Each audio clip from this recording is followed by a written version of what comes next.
लगातार इंक्रीज होता रहता है, लगातार बढ़ता रहता है, तो इसे ग्लोबल वार्मिंग कहा जाता है।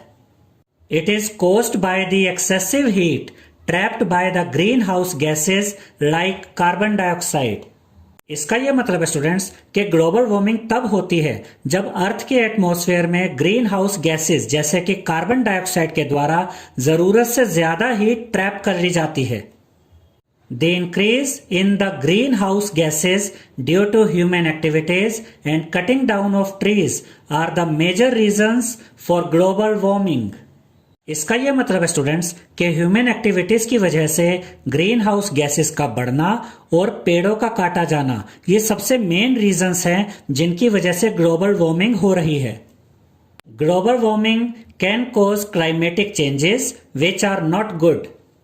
इसका यह मतलब है स्टूडेंट्स कि ग्लोबल वार्मिंग की वजह से क्लाइमेटिक चेंजेस आते हैं, यानी कि ग्लोबल वार्मिंग की वजह से मौसम में ऐसे बदलाव आते हैं जो हमारे लिए अच्छे नहीं होते हैं। Therefore, we need to control global warming। तो हमें ग्लोबल वार्मिंग को कंट्रोल करने की जरूरत है। 10th क्वेश्चन में हमसे कहा गया students, describe the threat to the beauty of the Taj Mahal. यानी कि हमें यह बताना है स्टूडेंट्स कि ताजमहल की खूबसूरती को किससे खतरा है और क्या खतरा है। Acid rain takes place due to increase of gases like sulphur dioxide and nitrogen dioxide. तो यहां पर पहले हम एसिड रेन के बारे में पढ़ रहे हैं स्टूडेंट्स, क्योंकि एसिड रेन की वजह से ताजमहल की खूबसूरती को खतरा है। यहां पर हमसे यह कहा गया है कि एसिड रेन तब बनती है जब एटमॉस्फेयर में सल्फर डाइऑक्साइड और नाइट्रोजन डाइऑक्साइड जैसी गैसें बढ़ जाती हैं। Taj Mahal is made up of marble, और जो ताजमहल है वो मार्बल का बना हुआ है, यानी कि संगमरमर का बना हुआ है। When acid rains fall on the monument made of marble, they react with marble to form a powder-like substance that is then washed away by the rain। इसका यह मतलब है स्टूडेंट्स कि जब एसिड रेन मॉन्यूमेंट के marble पर गिरती है, मॉन्यूमेंट का मतलब होता है स्मारक यानी कि पुरानी इमारतें, यानी कि जब एसिड रेन ऐसे स्मारकों पर गिरती है, ऐसे मॉन्यूमेंट पर गिरती है जो मार्बल के बने होते हैं, तो ये एसिड रेन इस मार्बल के साथ रिएक्ट करती है और मार्बल को एक पाउडर लाइक सब्सटेंस में कन्वर्ट कर देती है।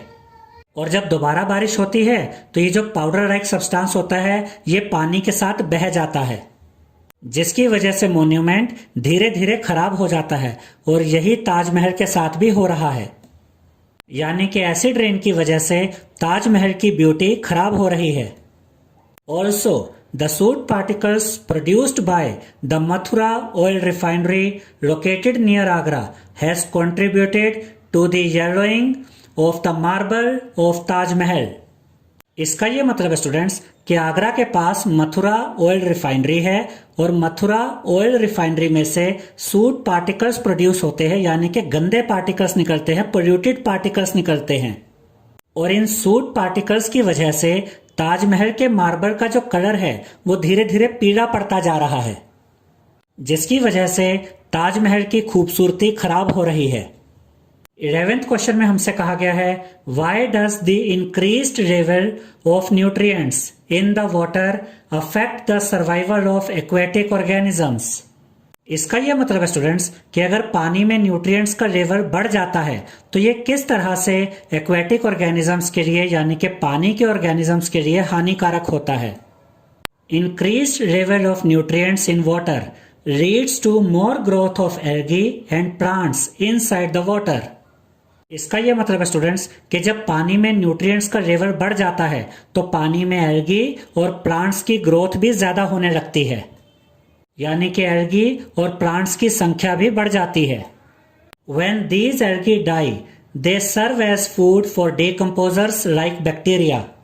और जब ये एल्गी मर जाते हैं तो ये मरे हुए एल्गी बैक्टीरिया के खाने के काम आते हैं। They use up a lot of oxygen। और ये जो बैक्टीरिया होते हैं ये बहुत ज्यादा ऑक्सीजन यूज करते हैं। This results in a decrease in the oxygen level which is harmful for the survival of other organisms। और क्योंकि ये बैक्टीरिया बहुत ज्यादा ऑक्सीजन यूज करते हैं, इसकी वजह से पानी में ऑक्सीजन के लेवल में कमी आ जाती है और ये दूसरे ऑर्गेनिजम्स के लिए अच्छा नहीं होता है। इसे आप ऐसे भी याद रख सकते हैं स्टूडेंट्स कि अगर पानी में न्यूट्रिएंट्स ज्यादा होंगे तो पानी में एल्गी और प्लांट्स बहुत ज्यादा ग्रो करेंगे, और अगर पानी में एल्गी ज्यादा होंगे